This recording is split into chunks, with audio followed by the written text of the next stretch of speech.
juga ini sambil mengambil pelajaran dari para mufassir. Para mufassir ini pintar-pintar semua, tapi yang ini cuman yang hasil ya, kalau karyanya ya satu, yang keahlian mereka satu. Tapi yang lain juga ahli ya. Kalau orang sekarang kan harus banyak belajar. Kalau para ulama dulu memang berbeda ya. Khairul qurun qarni memang kata Rasulullah. Nah, kemudian apa tadi saya jelasin? Apa tadi saya jelasin, Hamidah? Imamnya, Bu. Oh, imamnya. Oke. Ya. Sekarang Cora dengan tadi ya, dengan pendekatan sufi. Nah, ini ada yang tanya tadi. Bedanya apa dengan yang filsafat hari ini? Gitu ya. Nah, oh ya, teman-teman ini belum belajar filsafat Islam. Tetapi di filsafat sudah ya. Apa sih ilmu dasar di filsafat itu apa coba saya tanya? Intinya filsafat ilmu itu apa coba?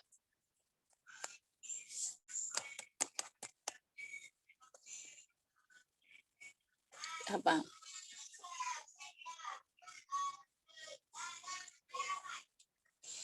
Ayo, semester 1 kan pelajarannya? Agar berpikir kritis ya, Bu. Oke, 1 berpikir kritis. Kedua apa lagi? Itu harus tahu ini mau dibawa sampai kapan? Apa? Akar segala ilmu, Ibu. Oke lah. Oke, tapi kan ada ciri-cirinya. Tadi dia berpikir kritis. Terus lebih mengedepankan rasionalitas. Apalagi sistematis, logis. Ya enggak sih? Iya, Bu. Ya enggak? Kemarin lupa apa memang beda yang saya sampaikan sama dosennya. Ya, jadi sistematis, logis, Sama apa, Bu? kritis tadi ya yang disampaikan. Apalagi? Itu adalah ciri-ciri dari filsafat. Jadi filsafat itu harus ontologis dia. Ontologis atau ontologi, epistemologi ya, dan aksiologi. Nah, ini. Nah, ya, 3 hal ini teman-teman ya, 3 hal yang kandungan filsafat kan ada 3 intinya, ada 3 ini. Itu harus teman-teman hafal dan mulai nanti akan merambah ke ilmu misalnya tafsir. Oh, tafsir itu secara ontologis apa sih? Secara keberadaannya itu apa sih? Apa sih tafsir? Gitu. Udah secara epistemologi itu tafsir seperti apa gitu. Nah, aksiologinya tafsir itu buat apa? Nah, ini harus nanti itu kenapa filsafat itu mau ditaruh di semester 1 ya. Karena itu akan menjadi dasar keilmuan tadi teman-teman bilang. Jadi kalau kita kalau mudahnya ya, kalau filsafat memang agak bulat kata-katanya kalau nggak bisa dipahami. Tapi ada 5W1H lah kalau bahasa Inggrisnya. Ada what, apa sih gitu. Ada why ya, why-nya itu lebih why sih, lebih kalau di filsafat itu lebih kenapa gitu. Ya, kenapa? Kalau dicari pertanyaan ya, tapi kalau kajian filsafat memang lebih mendalam, ontologi, epistemologi dan aksiologi itu teman-teman harus tahu. Saya dulu nggak dapat. Saya dapat itu dari mana? Saya dari ikut-ikut kegiatan diskusi di luar yang diadakan oleh dulu UIN atau teman-teman yang lain. Itu saya dapat belajar filsafat itu karena di IKI dulu saya nggak dapat filsafat ilmu, langsung filsafat Islam. Ya. Nah, jadi baca sendiri. Jadi belajar itu memang nggak harus di apa yang memang kita tekun atau kita ingin tahu atau ilmu itu penting tapi tidak diberikan di sekolah di kuliah, bisa diberikan bisa kita cari dari yang lain. Itu dulu kalau saya ya, sekarang alhamdulillah IKI sudah banyak memberikan kita fasilitas itu tadi ya, seperti oleh umum, diskusi. Kalau dulu saya lari ke UIN ya memang sambil ini ya, sambil pengen tahu kok kampus UIN kayak apa gitu kan. Jadi ke UIN lari ya nggak lari sih ya, jalan ke UIN untuk ikut seminar dan sebagainya. Nah, kalau sekarang online semua sudah mudah. Nah, jadi itu adalah filsafat itu. berpikir kritis, sistematis itu kan ciri-cirinya. Radikal ya, radikal sampai ke bawah-bawahnya gitu. Filosofis, sistematis. Nah, tapi isinya itu 3 tadi. Itu filsafat. Nah, itu filsafat. Nah, kalau yang sufi ya, yang kemarin sufi itu adalah berpijak pada kan kemarin kalau dibagi ada sufi nadori ya. Tadi yang sufi nadori garing falsafi gitu kan ya. Yang kedua ada sufi isyari. Nah, sufi nadori atau falsafi ya, sufi nadori atau falsafi itu adalah maksudnya bukan filsafat yang ini beda dengan filsafat yang di situ. Jadi yang dinamakan sufi nadori atau falsafi itu adalah memang bertumpu pada teori. Nah, bertumpu pada teori. Tapi bukan teori-teori filsafat, tapi teorinya kaum sufi. Seperti dicontohkan kemarin, wahdatul wujud, itu bukan teori filsafat, tapi teori yang menggunakan keilmuan filsafat ya, karena filsafat itu akar segala ilmu tadi, ya, menggunakan ontologi, epistemologi, dan menggunakan cara berpikir filsafat sehingga memunculkan sebuah teori, yaitu teori sufi, teori tasawuf, teori dalam ilmu tasawuf. Nah, jadi kenapa dikatakan sufi nadori atau falsafi itu karena dia menggunakan cara kerja ilmu filsafat dalam menggali teori tasawuf, maka muncullah teori tasawuf, wahdatul wujud, hulul, ya, dan sebagainya, dan teori-teori yang lain. Nah, itu diujikan dengan menggunakan cara kerja filsafat ini. Nah, itu perbedaannya. Jadi intinya kalau sufi nadori yaitu berpijak pada teori ya. Jadi mereka mau mencoba menganalogikakan ya, tafsir sufi itu ya, berangkat dari teori. Nah, tapi kalau sufi isyari itu murni Al-Qur'an ditafsirkan dengan isyarat-isyarat para ahli sufinya. Itu bedanya. Sampai di situ paham nggak tadi yang tanya atau teman-teman semua bedanya yang itu dulu, yang sufi dulu, paham ya? Alhamdulillah. Kita belum masuk ke filsafat yang ini belum. Nah sekarang kita masuk ke corak filsafat atau corak falsafi yang sekarang. Nah berarti ketika kita mau melihat, nah jangan lupa yang kemarin sufi itu kotak pertamanya Al-Quran, kotak keduanya apa? Kotak keduanya adalah ilmu atau teori-teori atau kajian-kajian yang bersifat ilmu tasawuf. Ya, maka menghasilkan corak sufi. Nah, ada 2 model, ada yang memang murni isyarat, ada yang murni dengan akal atau dengan teori tadi. Ya, dengan teori walaupun tetap namanya sufi ya, tetap menggunakan mengikuti ahwal dan maqamat itu. Semua sufi pasti mengikuti itu. Nah, itu. Nah, sekarang yang keempat, corak keempat. Maka kotak pertama kita Al-Qur'an, kotak kedua kita adalah ilmu tasawuf. Ilmu filsafat. Nah, ini ilmu filsafat ini saya kira teman-teman yang belum terlalu dalam, ya, belum terlalu karena kalau akhlak tasawuf kan sudah dapat. Ilmu filsafat ya dapat dari filsafat ilmu, tapi kalau filsafat Islam, nah saya rasa yaitu filsafat itu tadi yang teman-teman pahami. Nah, kemudian bagaimana sejarah? Jadi filsafat itu kan memang berasal dari barat. Ya. Berasal dari barat sejarahnya. Nah, kemudian nanti masuk di abad kedua, abad ketiga Hijri itu banyak penerjemahan kitab-kitab. Ya, penerjemahan kitab-kitab oleh oleh umat Islam. Ya, khususnya apa? Nanti di Daulah Abbasiyah ya, kalau Daulah Umayyah. Nah, ini teman-teman kalau belajar dulu di aliyah tentang sejarah nanti juga sepertinya ada ya di kelas nggak tahu di semester berapa ada sejarah peradaban Islam. Sekarang Ibu. Itu Sekarang Ibu. Oh, sekarang. Oh, sekarang ya. Siapa yang ngajar SPI sejarah peradaban Islam? Saifullah. Bu. Iya, saya dulu sempat ngajar ini beberapa tahun, 2 tahun. Nah, di dalam kalau sejarah peradaban Islam kita lihat Daulah Muawiyah atau Umayyah itu masih fokus pada perluasan wilayah. Ya, walaupun di situ juga sudah mulai keilmuan dibangun. Tapi fokus besarnya di situ. Nah, Daulah Abbasiyah ini akhirnya nanti yang lebih banyak fokus dan akhirnya melahirkan filosof-filosof muslim. Jadi orang yang ahli filsafat itu disebut filosof. Kalian ada kenal nggak filosof barat siapa? Aristoteles, Bu. Ya, oke, good. Aristoteles. Kemudian ada Plato, ya. Kemudian ada Thales dan sebagainya. Itu adalah para filosof-filosof barat.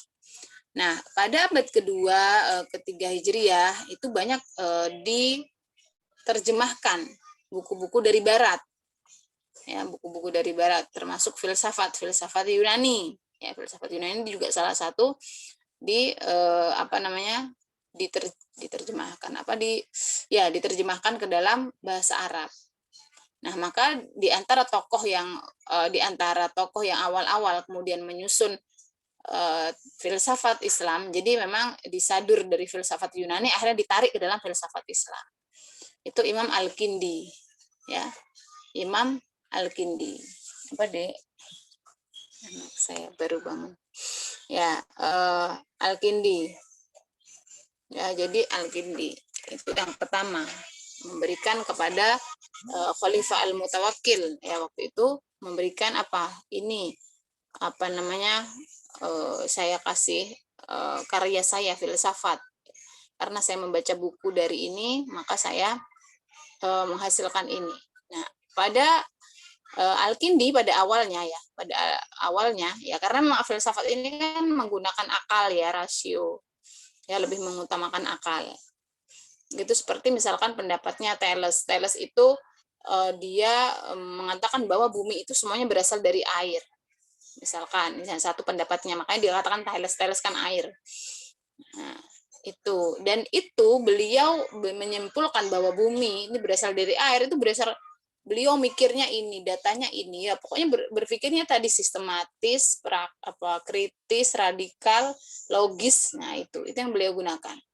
Nah, silahkan baca bukunya Thales, nanti apa aja argumen-argumen beliau dalam mengatakan bahwa bumi ini adalah berasal dari air. Itu contohnya. Nah, itu salah satu yang diterjemahkan itu seperti itu. Nah, kemudian karena ini berdasarkan pada akal semata, ya, pada akal yang berujuk pada akal bahwa ilmu filsafat ini, maka ada kontroversi ya. Ada nanti ulama yang menerima filsafat, ada yang tidak. Kenapa tidak gitu? Karena menomorsatukan akal ini. Maksudnya kok semua diakalin, bukan diakalin. Semua diukur dengan akal-akalan nanti ya lama-lama. Ya enggak. Jadi kok ini Jadi kayak Plato. Plato tuh ada teori emanasi. Plato tuh punya teori emanasi, pancaran. Pancaran tuh pancaran itu ada sampai 10. Yang pertama misalkan pancaran Tuhan. Karena Tuhan memancar cahaya, akhirnya terjadilah bumi. Bumi memancar lagi. Nah, itu sampai ada 10. Nanti itu juga diadopsi oleh Suhrawardi Al-Maktul, ya, salah satu filosof Islam. Beliau punya teori emanasi, mengadopsi dari Plato tapi dikaitkan dengan Al-Qur'an. Nah, jadi pada waktu pertama itu ya Al-Kindi ya diantaranya itu memberikan filsafat Islam itu. Terus filsafat Islam itu apa? Ya, filsafat yang dipadukan dengan Al-Qur'an. Jadi bukan mencocokkan Al-Qur'an dengan dengan filsafat, tetapi kita ingin menggali kandungan-kandungan Al-Qur'an ya berdasarkan teori-teori filsafat.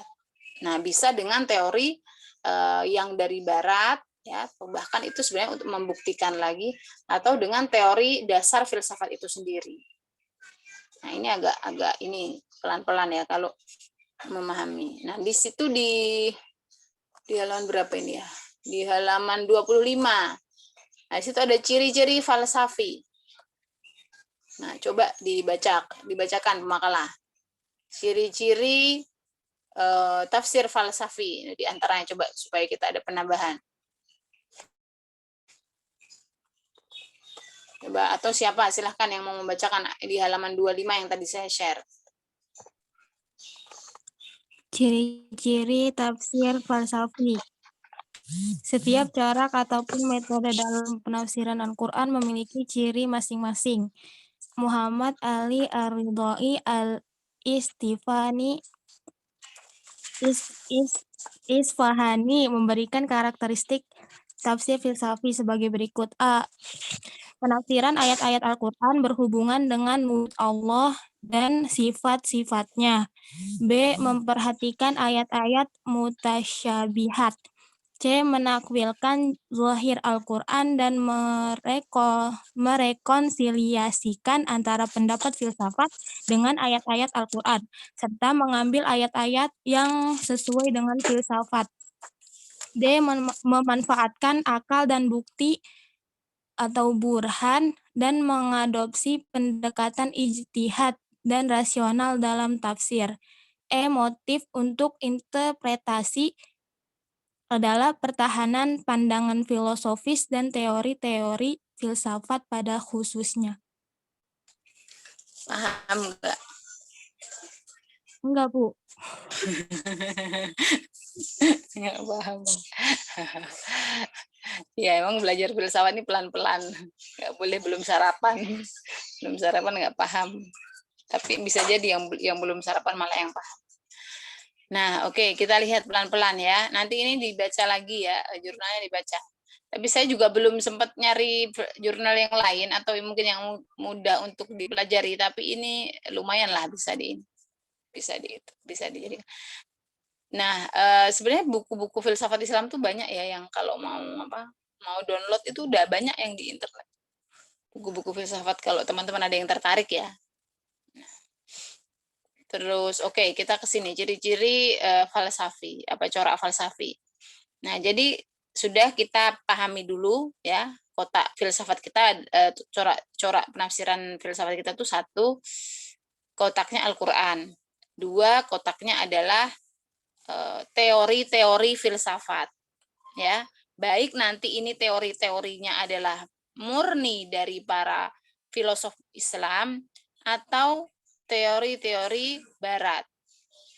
Nah, terserah ini tergantung mufasirnya mau menggunakan teori barat murni atau teori barat yang sudah diadopsi oleh filosof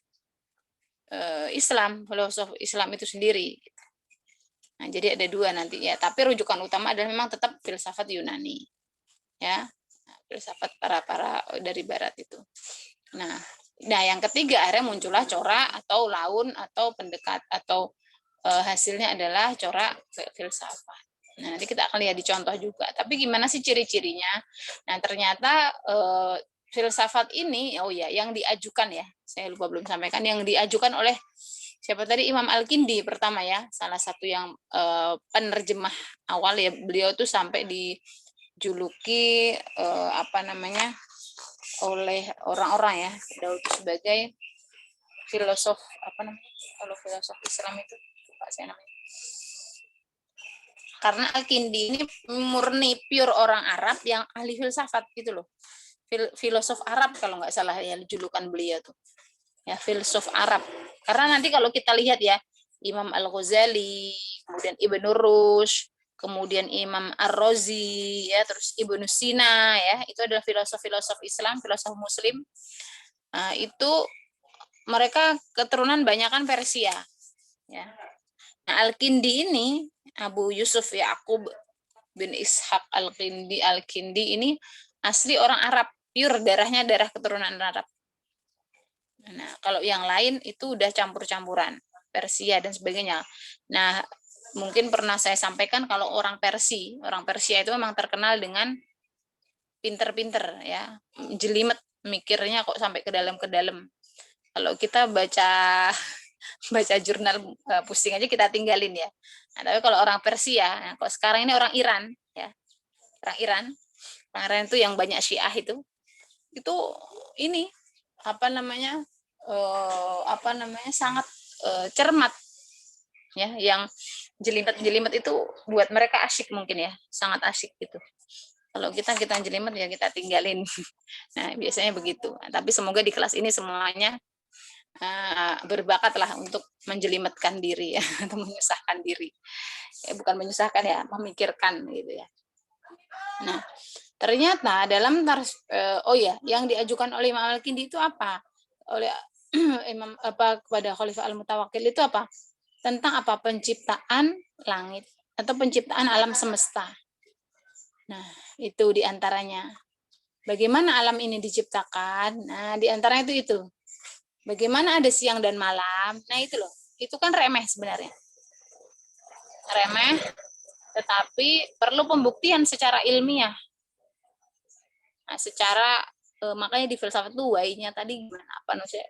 Bagaimananya, prosesnya itu gimana? Nah, itu sebenarnya baru hal-hal yang dibilang sepele tidak, tapi hal yang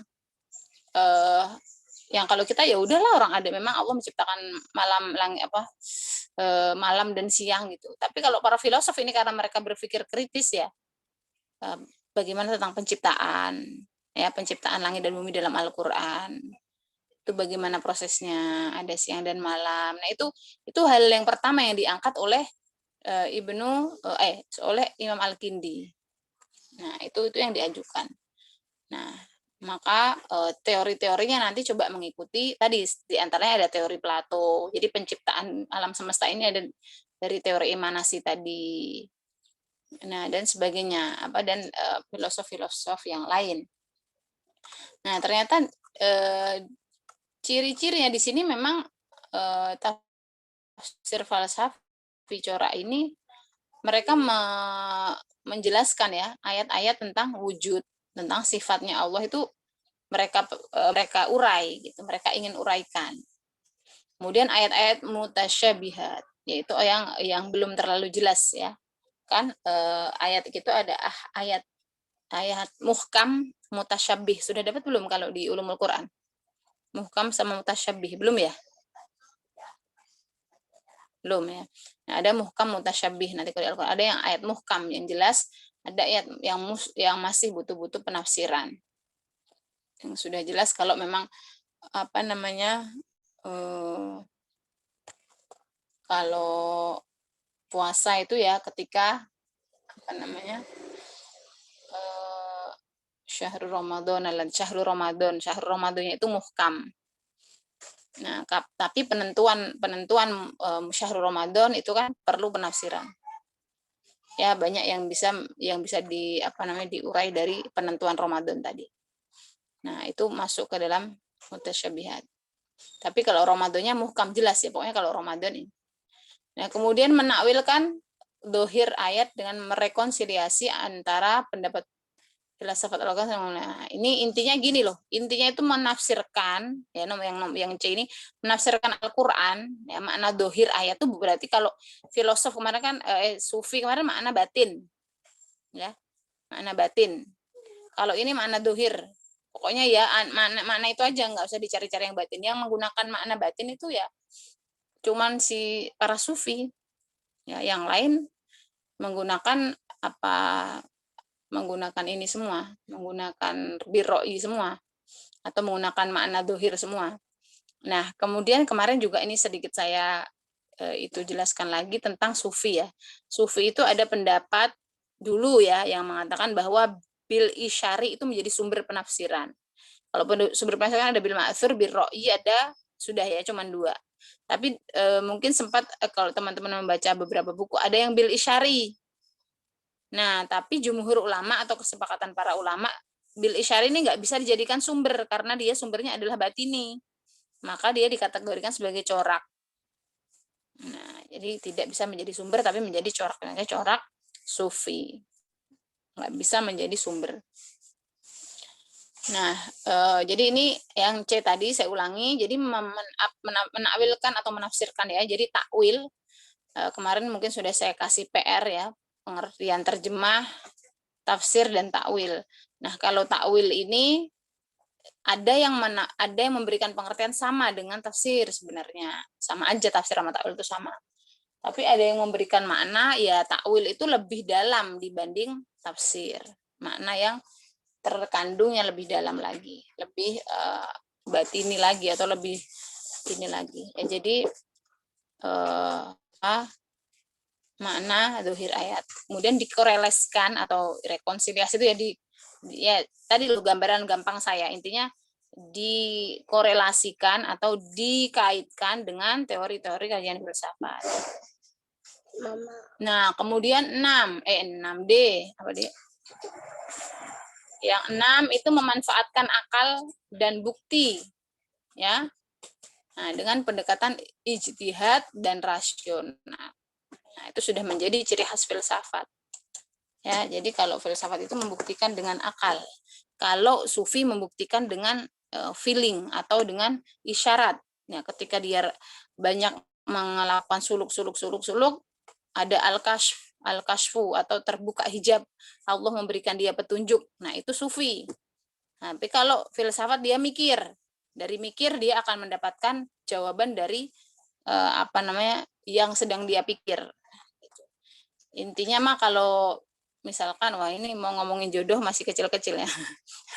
Ya, kalau jodoh misalkan ada yang lamar itu dilihat orangnya gimana. Nah, itu penalaran secara filsafat. Nah, bagaimana ini orangnya begini.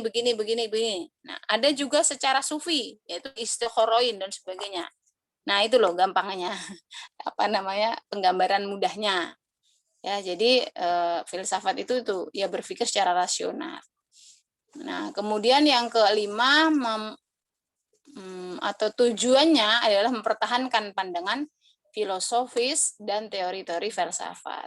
Nah, jadi memang ini akhirnya yang menjadikan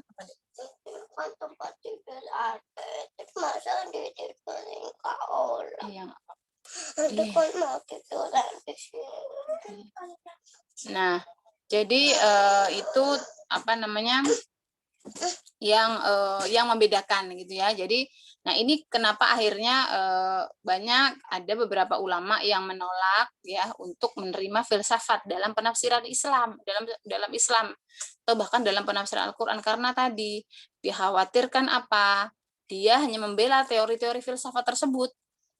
Ya, Al-Qur'an dicarikan dicarikan penyocokan atau penguatan untuk menguatkan teori-teori filsafat, padahal kalau kita lihat kita ingin melihat menggunakan cara filsafat ya untuk mengkaji hal-hal yang ada di dalam Islam ya dikaitkan dengan Al-Qur'an. Nah, itu. Jadi makanya ada pro, ada kontra. Oke, lebih cepat sedikit. Apalagi ya? Contohnya tadi udah belum pemakalah?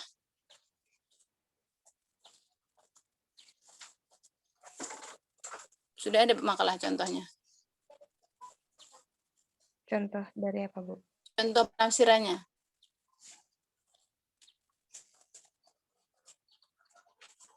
Contohnya.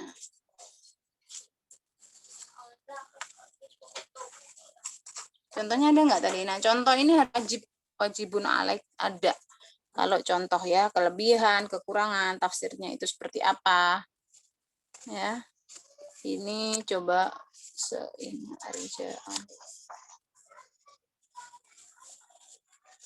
yang di antara contoh-contoh ya yang menggunakan penafsiran filsafat ya, falsafah itu ada namanya kitab Mafatihul Ghaib karya Imam Fakhruddin Ar-Razi ya. Karya Imam Fakhruddin Ar-Razi itu Mafatihul Ghaib. Nah, itu sangat lengkap ya tafsirnya. Tafsir beliau dulu kalau di pesantren di asrama di Madin ya, itu dibelajarin ya. Mafatihul Ghaib yang juz 30. Nah, itu juz amma itu dibelajarin gitu. Nah, kemudian juga ada yang banyak dikutip oleh Pak Quraisy. Itu ada At-Tabatabai, seorang mufassir dari Al-Mizan itu mufassir At-Tabatabai itu seorang Syiah ya, tapi memang berusaha sekali menetralkan penafsirannya.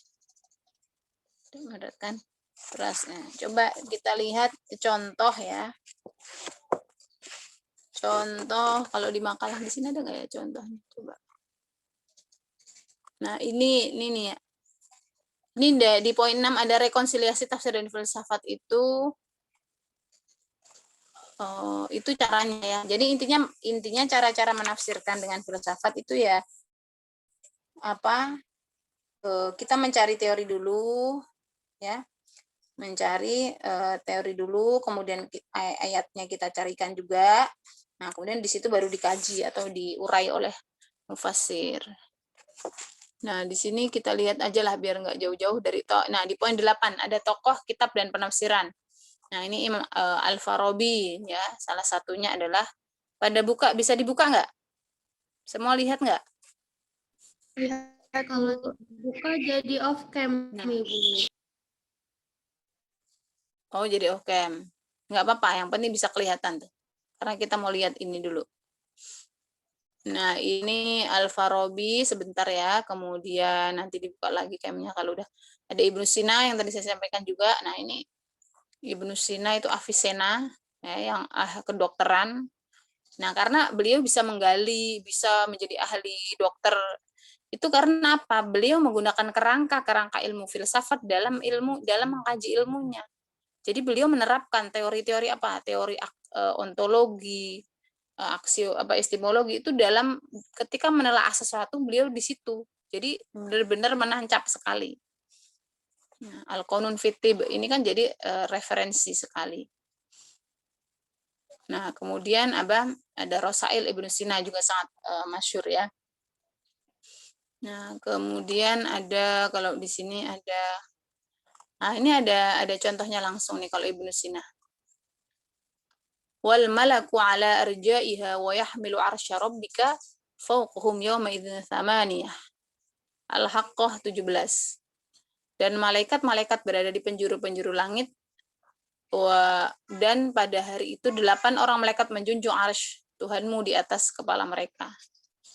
Nah, itu kita lihat.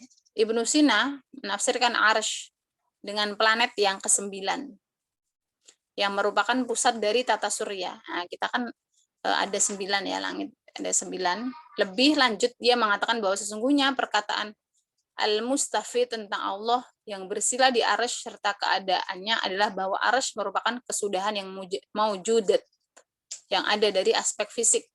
Keberadaan Allah di arsy bukan dalam kondisi hulul.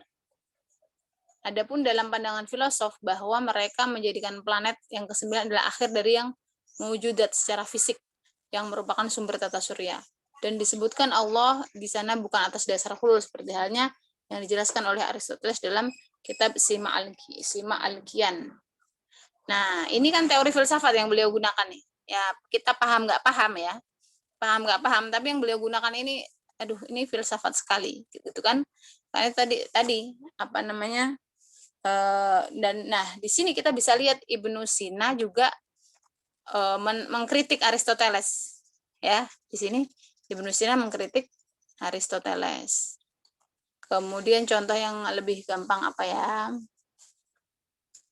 Memang kalau filsafat butuh pemikiran. Apa?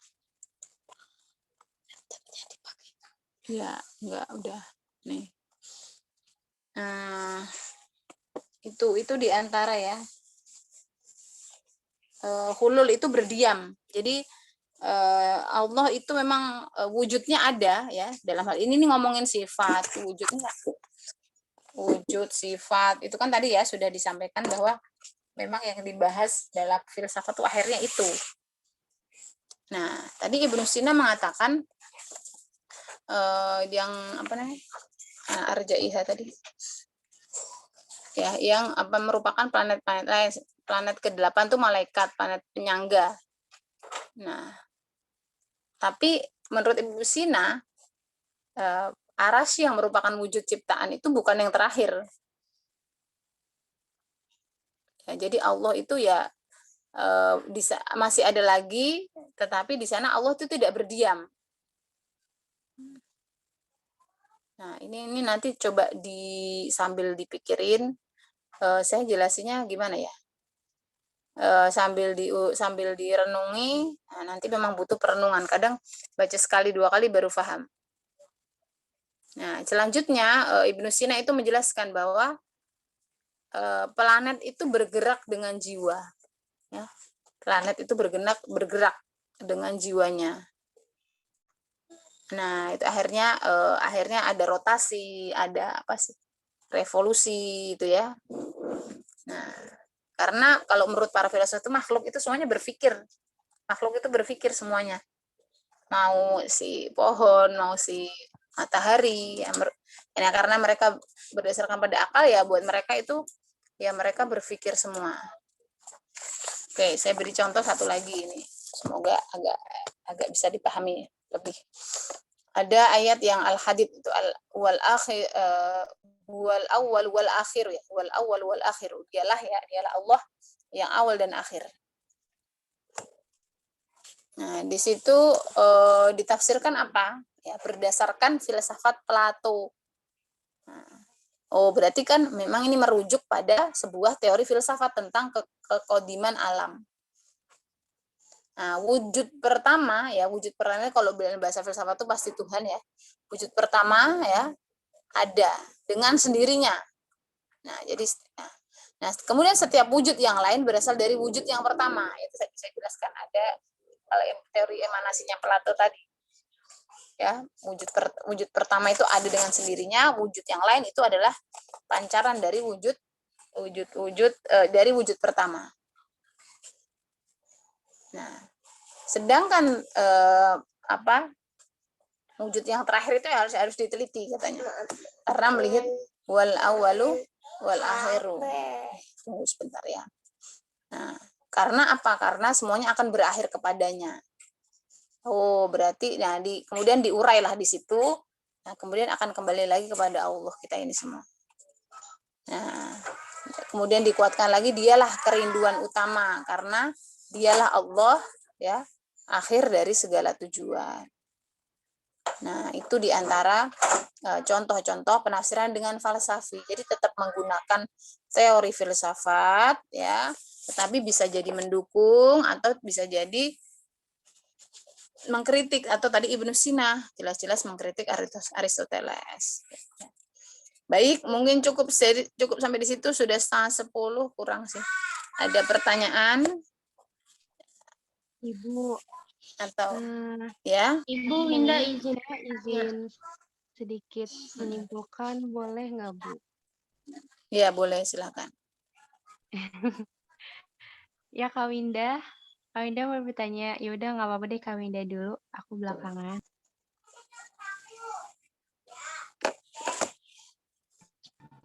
Ibu Winda izin bertanya, berarti corak tafsir falsafi itu sama aja kayak corak tafsir ilmiah, Bu? Kan sama-sama mengedepankan akal gitu, Ibu. Terima kasih. Ya, yang lain pertanyaannya biar sekalian. Kalau aku lebih ke sedikit menyimpulkan aja sih, Bu, gitu. Jadi tadi yang saya tangkap itu, mungkin kalau langkah-langkah untuk corak falsafah ini, jadi yang pertama mungkin kita kan kayak misalkan nih, kalau misalkan kita mau menafsirkan ayat-ayat, misalkan temanya itu tentang apa ya, ya yang gampang aja deh perputaran bumi gitu ya. Nah, habis gitu lalu kan kita cari nih teori-teori dari filsafat, ya kan? Yang nantinya dari apa namanya, dari Al-Qur'an ini kita takwilin atau kita cari pembahasannya mengenai bagaimana sih pandangan di filsafat. Terus untuk yang kedua, baru kita cari ayat-ayat yang terkait dengan perputaran poros bumi ini, terus lalu baru ditafsirin gitu ya, Bu? Ya, itu Berarti adalah kalau ada 2 tahap ya, Bu? betul. Ya, oke, saya tanggapi dulu yang terakhir ya. Iya, itu betul. Nah, itu pada sekali bermufasir kalau kita mau menafsirkan. Ya, jadi kalau dulu Ibnu Sina, kemudian Imam Fakhruddin Ar-Razi ya, dan para filosof-filosof yang lain itu begitu langkahnya, caranya. Nah, tapi kalau kita sudah matang, sudah enak sekarang. Sekarang kita tinggal baca-baca kitab tafsir mereka atau pendapat-pendapat mereka tentang itu. Nah, tapi kalau mungkin kajian kita yang lebih lengkap mungkin itu misalkan perputaran bumi menurut Ibnu Sina, menurut ini kita jadikan satu misalkan. Atau menurut tafsir apa, atau kalau kita mau menelaah ya, misalkan pergantian malam dan siang menurut tafsir falsafi. Nah, jadi tafsir falsafi itu nanti kita bukain tuh kitabnya Al-Mizan at-Tabatabai, Imam Fakhruddin Ar-Razi, atau pendapat-pendapatnya Ibnu Sina, walaupun mereka tidak punya kitab tafsir, tapi mereka punya kitab filosofi ya pasti berkaitan dengan Al-Quran kan, seperti itu. Nah, kemudian corak ilmi ya. Oke, corak ilmi. Sebenarnya yang ada dua ya, kalau di filsafat itu ada cara berpikir filsafat, dan yang keduanya ada hasil produk pemikiran. Akhirnya filsafat ada ini. Jadi gitu. Jadi karena filsafat tadi inti dari seluruh ilmu atau dasar dari seluruh ilmu itu adalah berarti cara berpikir filsafatnya. Itu kita bisa terapkan di segala lini kehidupan kita. Nah, itu cara berpikir filsafat. Tetapi teori filsafat, nah itu hasilnya.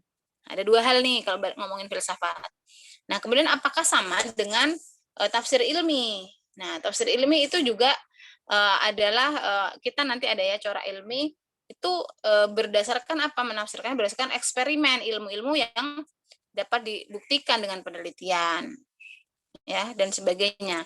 Nah, itu bisa jadi menggunakan term atau cara berpikir filsafat tapi dikaitkan dengan ilmu-ilmu yang eksperimen. Nah, kalau murni corak filsafat kan berteori saja. Berteori. Jadi para mufasir itu ketika ngomongin penciptaan langit belum ada penelitian ilmiahnya. Penelitian yang benar itu belum ada. Belum ada eksperimennya. Belum ada yang pertama ke bulan itu siapa? Karen Armstrong, Neil Armstrong, belum ada. Nah, Karen Armstrong mah itu ya pengarang buku. Nah, itu. Jadi kalau keilmuan itu sudah ditelaah. Jadi udah misalkan ada laboratoriumnya, kemudian diteliti di laboratorium, nah itu ilmi, lebih begitu. Kalau filsafat lebih pada pemikiran yang ternyata nanti kalau dibuktikan dengan sekarang diuji lab gitulah bahasanya, atau diuji dengan eksperimen itu ternyata benar. Nah, lebih kepada begitu. Jadi keren-keren sekali para filosof ini ya, nggak pakai ngelihat, ya melihatnya dengan mata, dengan akal. Maka memang manusia itu diberi kelebihan oleh Allah dibanding dengan makhluk yang lain itu akalnya.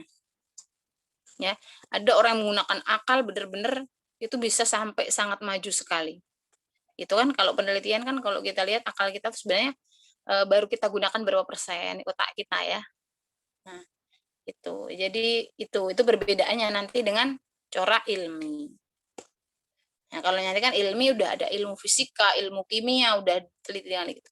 Kalau filosof ini ya melihat ya fenomena alam juga digunakan, tapi lebih banyak pada teori akal tadi lah. Gitu. Winda dan teman-teman. Ibu izin bertanya, Bu. Lagi. Punten.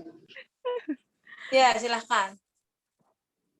Winda dulu apa aku dulu? Silahkan, siapa aja lah. Cindy dulu. Ya, bentar ya. Winda, ya. Bu, pengen tanya kalau misalkan ya kayak ulama-ulama yang keahliannya di bidang fikih atau sufi atau filsafat gitu ya. Terus kalau bisa nggak sih Bu, atau adakah gitu ya kayak ulama misalkan menghasilkan corak yang fikih gitu ya, terus dia kayak menciptakan lagi corak yang sufi atau filsafi, atau cuma satu corak aja Bu yang khusus di bidang tertentu Bu? Oke, Kira-kira baik. Bisa? Sangat bisa. Bahkan satu kitab itu bisa berbagai corak bisa masuk ke situ. Seperti tafsir itu Imam Fakhruddin Ar-Razi itu ada yang mengatakan fihi ma fihi, apa yang nggak ada di kitab ini. Ya, dari bahasa dikaji, dari filsafat dikaji, dari banyak hal dikaji. Bisa jadi ya, karena saking pinternya. Tapi apakah kemudian ketika beliau misalkan sudah, karena gini, para ulama itu kan konsen ya, nggak kemudian kan proses beliau itu membuat tafsir juga nggak kayak nggak kayak nulis gitu. Jadi beliau itu kan berpikir, mengadopsi berbagai hukum dan ilmu, kemudian baru dimasukkan. Jadi enggak kemudian misalkan Al-Qurtubi ya dengan fikihnya banyak sekali, terus mau bikin tafsir lagi, ya mayoritas mereka punya karya-karya ilmiah yang lain, punya kitab-kitab yang lain, tapi tafsir biasanya yang grand-nya corak yang paling menonjol itu apa gitu. Adapun misalkan nanti di dalam tafsir itu nanti ada berbagai corak masuk, oh ternyata beliau juga ngebahas kalam loh gitu. Beliau membahas juga tentang sufi juga ngebahas loh gitu, bisa jadi. Tapi yang lebih menonjol itu mana? Oh, jadi Dan berarti nggak menutup kemungkinan ya Bu ya, kalau ya seorang tidak. sufi itu bisa ngebuat semuanya gitu. Cuman yang dilihat tuh yang lebih menonjolnya dia, ya Bu ya? Ya, betul. Nanti kalau juga kan Imam Al-Qurtubi ya, lagi-lagi Imam Al-Qurtubi yang kita contohkan, beliau coraknya fikih yang menonjol, tapi ketika dalam ayat-ayat kalam ya, ayat-ayat sifat Allah ya, beliau tetap menafsirkan, beliau tetap memberikan penafsiran gitu. Walaupun tidak sepanjang yang ayat-ayat fikih gitu. Nanti kapan-kapan sekali-kali buka kitabnya. Nanti ada kalau kalian materi kajian kitab Kitab tafsir. apa Bu? Kitab apa Bu? Kitab itu aja yang paling mudah lah ya, fikih yang Al-Qurtubi tadi. Apa sih namanya? Apa sih? Oh saya lupa ya. Tafsir Al-Qurtubi gitu. Jami'ul Ahkam. Tapi kalau dari situ beliau udah langsung ada kata-kata ahkam, ada hukumnya sih ya. Nah, kemudian juga tafsir itu Fakhruddin Ar-Razi bisa dibuka. Itu juga lebih lengkap, yang fihi mafi, yang sangat banyak lah dipuji oleh berbagai ulama bahwa ilmu apapun tuh banyak di tafsir Mafatihul Ghaib. Tapi karena beliau filosof, beliau termasuk awalnya itu menentang filsafat ya. Tapi kesininya kemudian tafsir beliau itu banyak yang memasukkan pada corak falsafi dan juga corak ilmi sekaligus gitu. Karena kalau kita baca bahasanya susah, saya lebih sulit daripada kitab tafsir yang seperti Imam At-Tabari ya. Kalau Imam At-Tabari itu memang bahasanya ya bahasa kemudian bahasa Arabnya dalam menguraikan, karena kalau di Fakhruddin Ar-Razi itu menguraikannya udah mulai dengan bahasa-bahasa filsafat, dengan bahasa-bahasa yang kalau kita baca kitab tuh kadang sudah familiar dengan bahasa-bahasa itu. Kalau di Fakhruddin Ar-Razi ini kadang agak, beberapa kali saya harus pengalaman saya harus buka kamus dan bertanya pada ahli bahasa gitu. Itu apalagi siapa tadi yang belum? Winda, silakan. Itu ya Cindy ya. Iya Bu. Bu, tapi kitabnya itu tebel gitu nggak sih Bu, Fakhruddin Ar-Razi itu? Wah, tebel, satu lemari. Satu rak panjang ya. Jadi beliau ulama-ulama itu mayoritas ya, ulama-ulama dulu itu kitabnya itu dari satu rak 1 meter lah.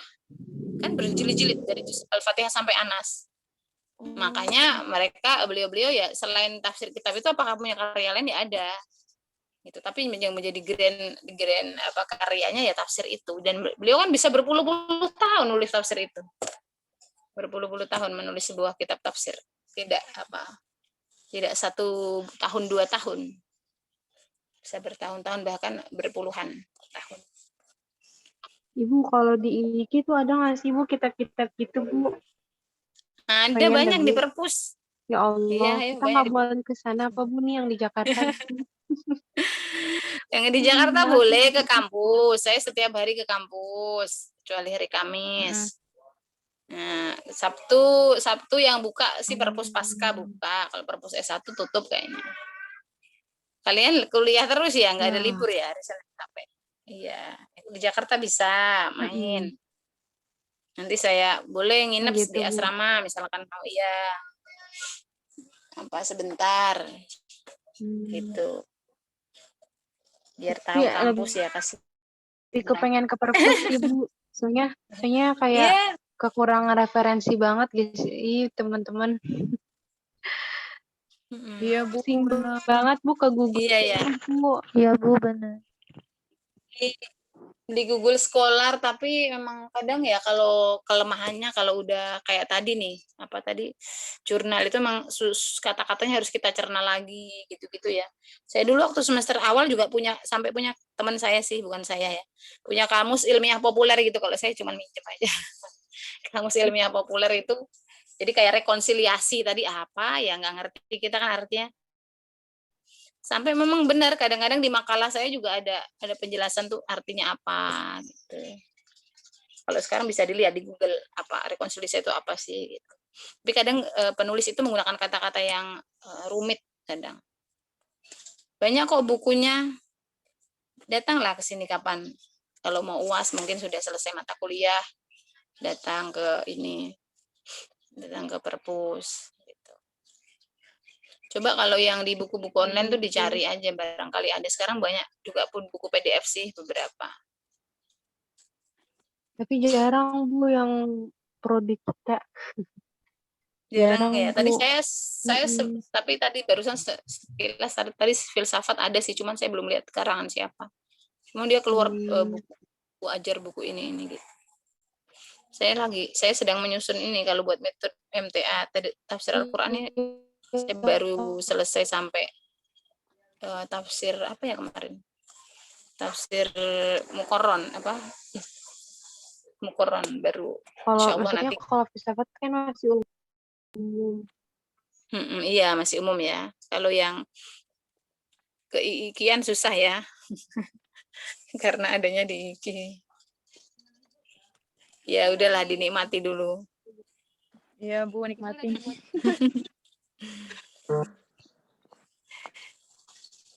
Iya, siapa tadi lagi yang mau bertanya? Winda, silahkan. Iya Ibu, Winda mau nanya, kan kata Ibu teh corak bisa dicampur-campur gitu.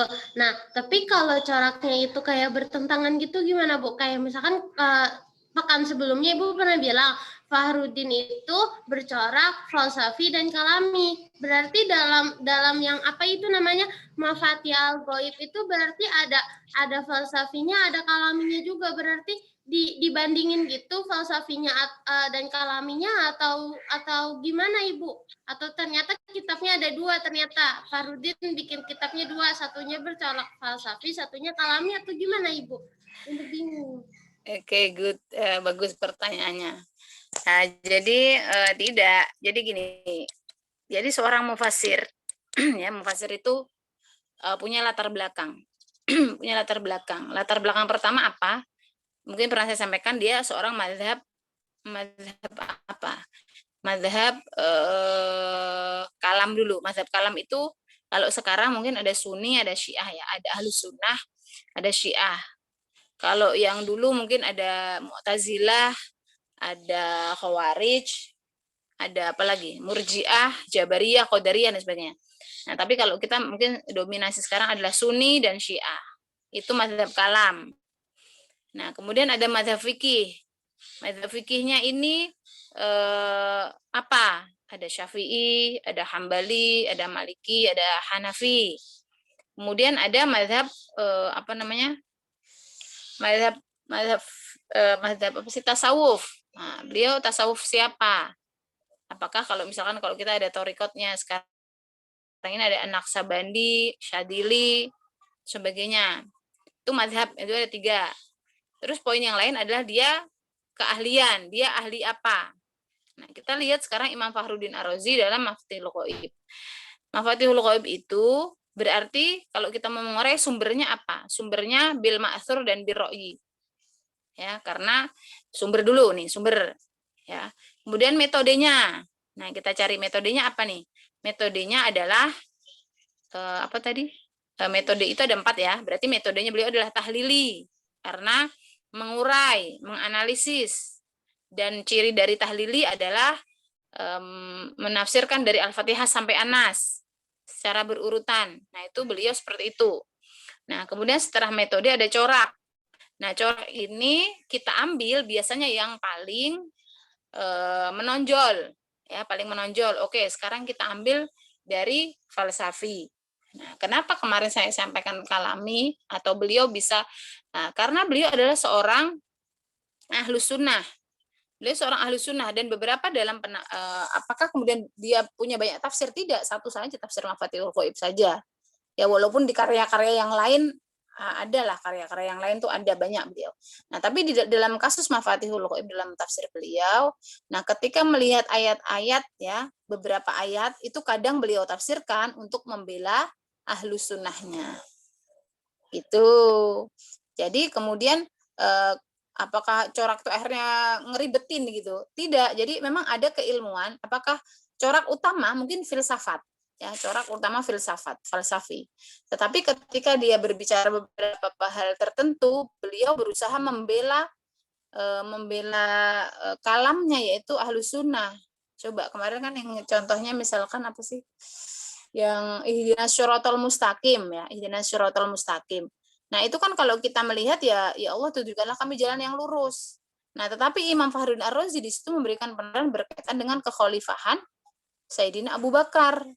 Nah, Sayyidina Abu Bakar tuh syah menjadi khalifah. Nah, gitu-gitu dan sebagainya uraiannya. Nah, itu kan sedikit sebenarnya kalau kita kita baca sekilas itu kadang tidak nyambung.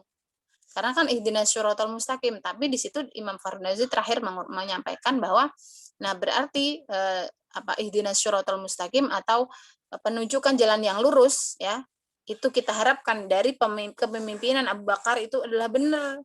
Karena apa? Karena dipilih secara demokrasi dan diridhoi oleh Allah lah bahasanya gitu lah. Itu bahasa lebih halusnya di kitabnya. Nah, itulah jalan yang diridhoi. Jadi kepemimpinan Abu Bakar As-Siddiq itu Siratal Mustaqim, gitulah intinya. Itu kan sedikit membela. Nah, apakah terus ketika ngomongin berbagai ayat itu kemudian isinya pembelaan begitu? Tidak. Jadi beberapa nanti kalau berkaitan dengan hukum ya, kalau Ahlus Sunnah dan Syiah itu kan bersifat kalam. Oh, berarti pada ayat-ayat bersifat kalam, yang ayat-ayat kalam atau ayat-ayat yang tauhid, nah beliau lebih banyak menggunakan kaidah-kaidahnya Ahlus Sunnah. Nah, gitu. Beliau tidak menggunakan kaidah-kaidah Syiah karena beliau seorang ahli sunnah. Nah, itu maksudnya. Nah, tapi tapi yang menonjol sekali adalah tafsir falsafinya. Nah, itu nanti juga seperti imam-imam yang lain, Az-Zamakhsyari. Az-Zamakhsyari itu kalau kita lihat coraknya apa? Coraknya adalah lugawi atau bahasa. Tapi beliau adalah seorang Syiah. Maka ketika menerjemahkan atau menafsirkan ayat-ayat yang bersifat kalam, ya, nah itu juga adalah menggunakan teori-teorinya Syiah. Nah, gitu loh. Jadi kalau bersifat kalam itu tidak bisa lepas. Nah, kan tadi bersifat madhab tadi ya, bersifat madhab yang tiga atau yang utamanya madhab yang pertama, yang kedua yang kalam dan tadi fikih itu nggak bisa lepas dari seorang mufassir. Walaupun beliau ahli apa saja, Imam Az-Zamakhsyari ahli bahasa, tapi dua hal ini beliau seorang Syiah itu tidak bisa lepas. Walaupun beliau sudah para ilmuwan itu kan walaupun latar belakangnya apa, tapi sudah berusaha ketika menulis atau mencurahkan itu berusaha netral. Iya, memang berusaha netral, tapi pada hal tertentu ada yang menunjukkan bahwa beliau itu seorang ahli atau beliau seorang Syi'i gitu. Nah, itu juga terjadi juga pada Imam tadi Al-Mizan yang corak falsafi tadi Al-Mizan, Imam At-Tabai. Imam At-Tabai itu menulis dengan falsafi, tapi beliau juga seorang Syiah. Dia sudah berusaha netral, tapi dalam penafsiran ayat-ayat tertentu tidak bisa lepas. Itu ya. Itu maksudnya siapa tadi namanya? Windah. Itu. Tapi corak yang utama adalah tetap falsafi. Ya, karena kalau kita bicara corak itu dari pendekatan berarti dari keahlian, bukan dari latar belakang mazhab. Gitu. Lebih mengarah ke situ. Gitu. Nah, kalau orang ini ahli banyak berarti bisa jadi adalah hal-hal yang lain yang masuk, walaupun yang menonjol satu. Baik. Ini yang off cam ini memperhatikan kan ya? Paham nggak? Paham ya, insya Allah. Alhamdulillah, Bu. Bu. Paham, Bu. Iya, iya. Baik, sudah cukup atau masih ada yang bertanya lagi? Bu, pengen tanya kita UTS gimana, Bu? Maunya apa kalian UTS? Maunya apa Hamidah dan kawan-kawan? Saya tawarin nih. Ayo, nggak ada yang jawab. Nggak ada yang mau UTS. Apa soal? Ya, maunya apa coba? Saya lebih pada output sebenarnya. Kalian paham gitu loh. Jadi apa dong? Paham. Kalau kayak ya karena ini masih karena belum saya jelaskan juga, terus kayak pemakalah saya lihat tadi kurang paham, pemakalahnya sendiri kurang paham karena memang temanya agak berat ya berkaitan dengan filsafat. Pemakalahnya belum terlalu paham.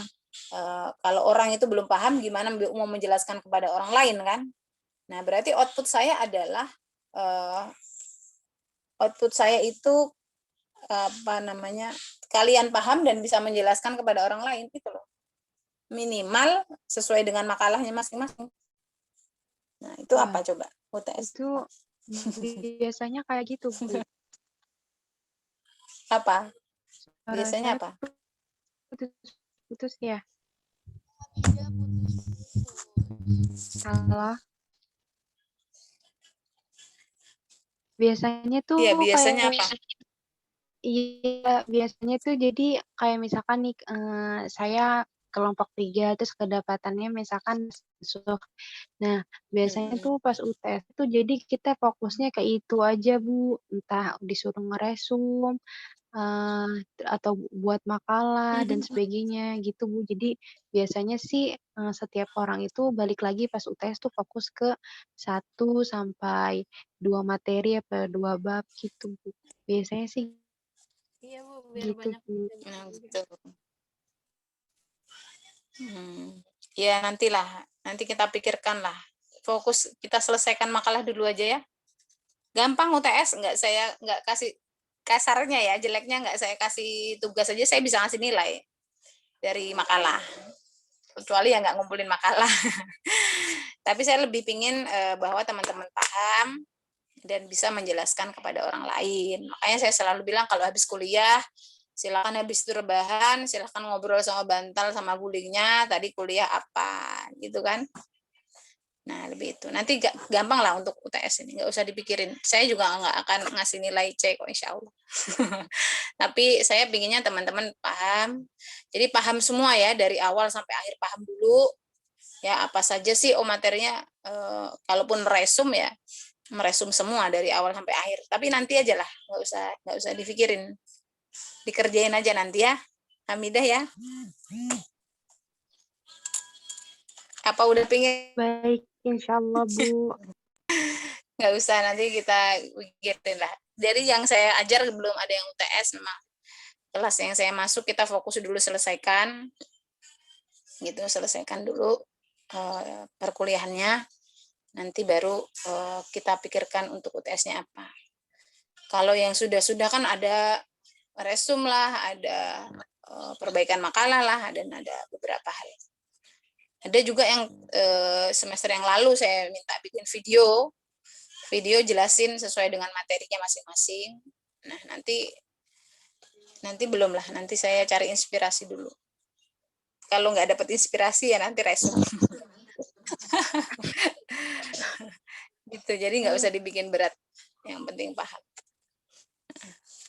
Oke, baik, cukup. Ada lagi? Jam berapa ini? Jam 9.47. Saya rasa cukup ya. Saya mau bimbingan skripsi juga. Ya. Baik, teman-teman semua. Ya, sama-sama lah, semangat. Baik, teman-teman semua. Ya, Bu. Amin. Ini nggak tahu beberapa hari ini kok perut saya agak, padahal udah sarapan, udah ini kayak kembung atau gimana, ada asam lambung sedikit. Baik, mungkin teman-teman diskusi kita akhiri hari ini. semoga apa yang kita kaji mendapatkan ilmu yang baru, mendapatkan keberkahan dari Allah Subhanahu wa taala. Kita tutup dengan doa tutup majelis bersama-sama. Subhanakallahumma wa bihamdika asyhadu an la ilaha illa anta astaghfiruka wa atubu ilaik. Dari saya kurang lebihnya mohon maaf. Selamat menyiapkan tahfidz ya untuk hari ini. Saya akhirul kalam. Assalamualaikum warahmatullahi wabarakatuh. Waalaikumsalam warahmatullahi wabarakatuh. Makasih banyak Ibu. Sama izin ya. Iya Bu. Aska GWS. GWS. Itu ngapain pakai inhaler? Kirain inhaler coba, ya Allah. Spidol. Ya Allah, bikin seuzon aja Aska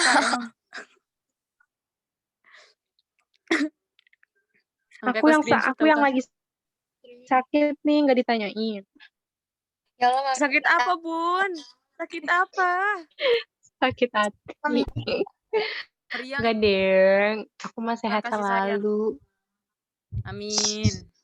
Sakit meriang, juga guys. ya, Hujan sehat-sehat. mulu. Ya Allah. Merindukan Bener. kasih sayang Bunda. Ya Allah, Kak Winda.